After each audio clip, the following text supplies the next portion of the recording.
Pessoal usando a caneta emagrecedora, perdendo peso. E aí, tá perdendo o quê?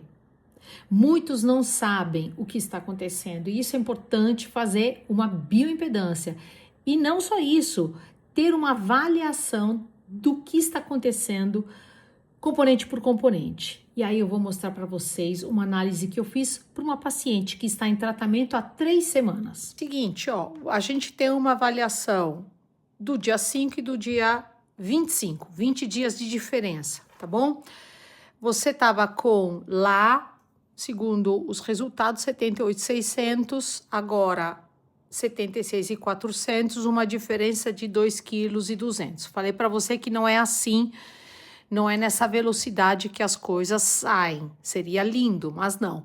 Você teve uma diminuição do percentual de gordura de 38,4 para 37,7, o que uma diminuição de 0,7 é significativa. O teu corpo foi pego desprevenido, você estava achando que estava fazendo uma dieta, mas na verdade não. E aí teve uma diminuição interessante, porque a gordura diminui aos poucos. Ou seja, de 30 quilos e 18 você diminuiu para 28,8, ou seja, menos 1,38 dos 2,200.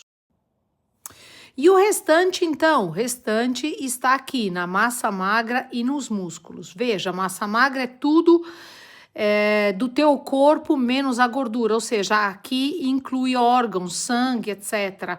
E saiu, tá vendo como eu falei para você? Saiu a água que você estava retendo por causa da característica da dieta antes, mais sal provavelmente, tá aqui menos 820 gramas.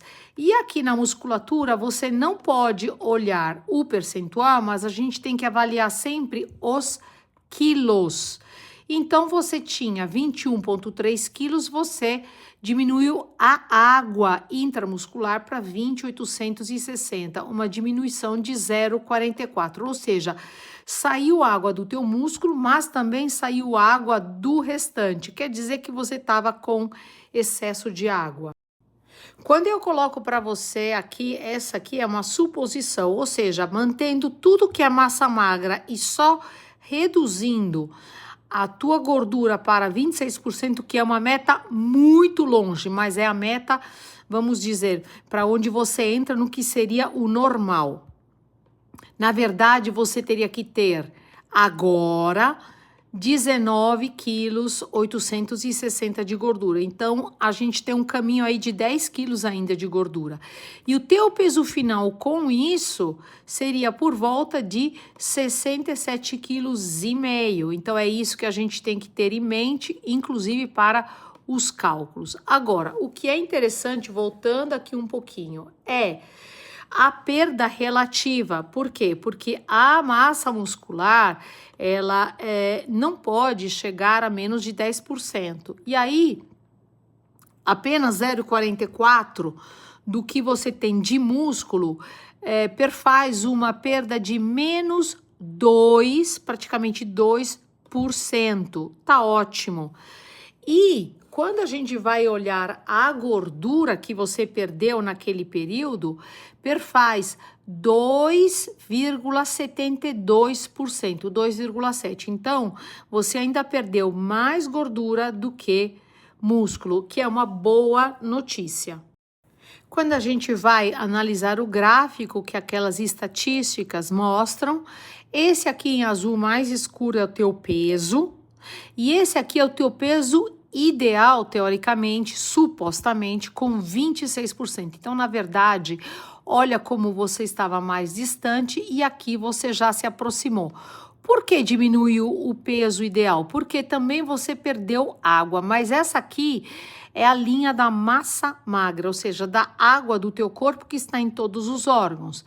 Deu uma leve caída. Agora, o que a gente precisa olhar é inclinação dessas duas curvas. Essa aqui, a verde, é a quantidade de gordura do teu corpo. E essa cor de rosa é a quantidade de músculo. Tá vendo como ele diminuiu? Mas assim, muito pouco. Agora, olha como percebe a inclinação da curva da gordura foi bem legal. O que a gente tem que fazer é fazer uma manutenção disso ao longo do período. Como você disse, vamos manter isso aqui. Eu falei para você que o primeiro impacto ele é sempre maior. Não se decepcione se isso ficar um pouco mais suave, porque o corpo ele tem essa questão de preservar a massa gorda.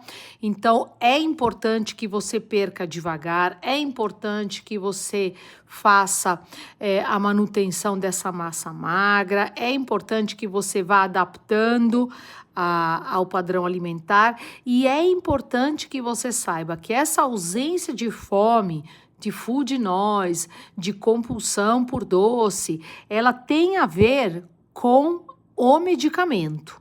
Então, é lógico que a ausência do medicamento vai fazer com que a tua fome volte. Eu mandei para você um Instagram falando sobre isso, de jovens que tomam tirzepatida, depois largam, evidentemente deve ser tirzepatida sem acompanhamento uruguaia, paraguaia, e aí elas se lamentam, fome, fome, fome, fome, elas não aprenderam a comer.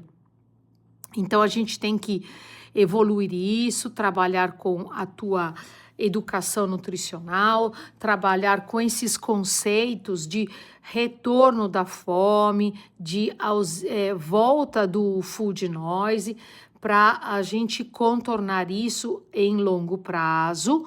Porém, o teu tratamento, ele ainda será um tratamento longo, pode pôr 1 ano nisso, mas eu espero atingir algumas metas que estão na minha cabeça até o final do ano, mas eu não gosto de falar sobre isso porque eu não quero gerar uma ansiedade em você, tá bom? A meta é minha, a gente vai trabalhando o teu desempenho ponto a ponto.